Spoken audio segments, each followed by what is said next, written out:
Go ahead and give me a mic check. Mic check. A little more. Chicka, chicka, chicka, chicka. It's like one of those, this is the awkward shot where you're like, what do I do with my hands? We're going to use that for sure.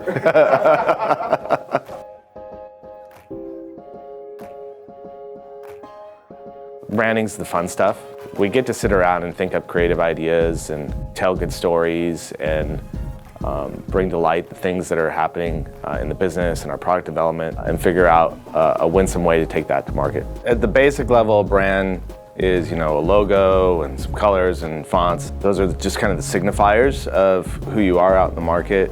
But at a deeper level, the brand is the kind of the sum of every interaction that you have with your customers or the prospects have out in the market with you and their perception of who you are, coupled with kind of what your intentions are to be out in the market, what you're trying to accomplish and who you want to be as a business. On that level, brand's really important for small business because if your brand's marked by bad interactions or you don't have a clear intention on what you're trying to achieve out in the market, you're probably not going to be very successful.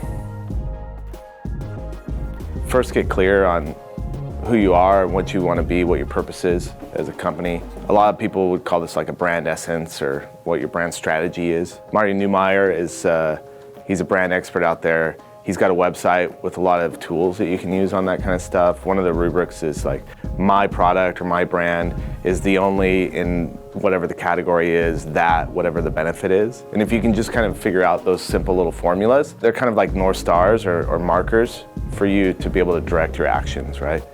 The other thing you can do is continually be talking with your customers, continually be talking with your employees to get an understanding as objectively as possible of how you're perceived out in the marketplace and let that inform your brand strategy as well.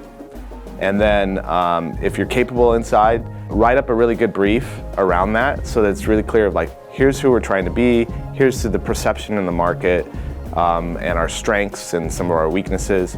Get that all out and then give that to a designer or someone to be able to visually express that and develop that out for you. A small business should consider rebranding as infrequently as possible. So the only reason why you do rebrands is because it's necessary. You shouldn't ever embark on a rebrand just because you're tired of what you have on hand. Like, it's not a very good reason.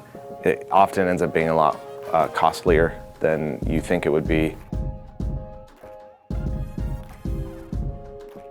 It's not cheap.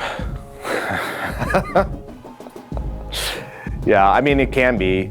You can get really, you can bootstrap a lot of stuff, but at the end of the day, if you're wanting to create the level of, quality that you want in your assets, you're gonna have to spend some money. And then it's also not a perfect science, right? You just gotta put it out there, see how it performs. You're not gonna bat 1,000. And so you gotta be willing to take feedback from multiple areas and make adjustments. It's much more of a consensus project than like the artistic genius.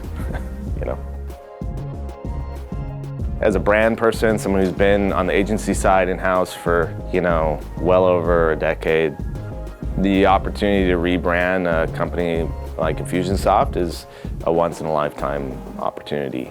So like on a professional level, it was something I was really excited to do. And also because it was the right thing to do. We weren't just doing it for the sake of doing it.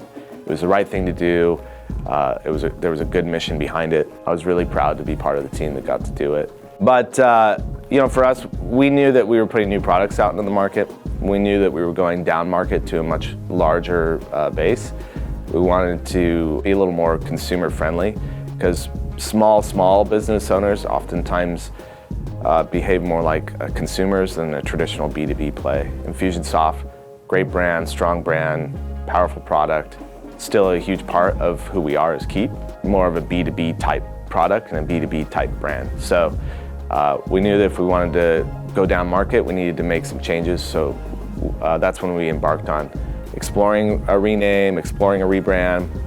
And it wasn't set from the beginning. We didn't say we're gonna do this. We explored doing this. We made the decision to do it.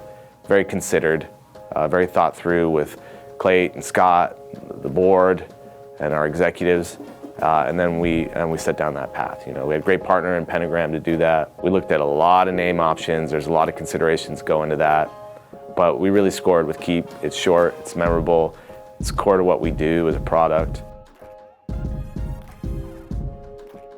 That's just kind of like a recipe for FOMO, right? For small business.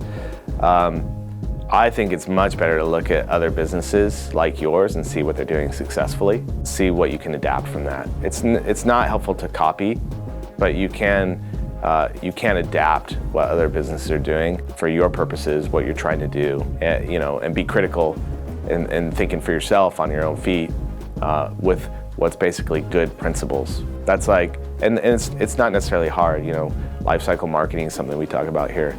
That's just universal principles that you have to adapt to your business, right?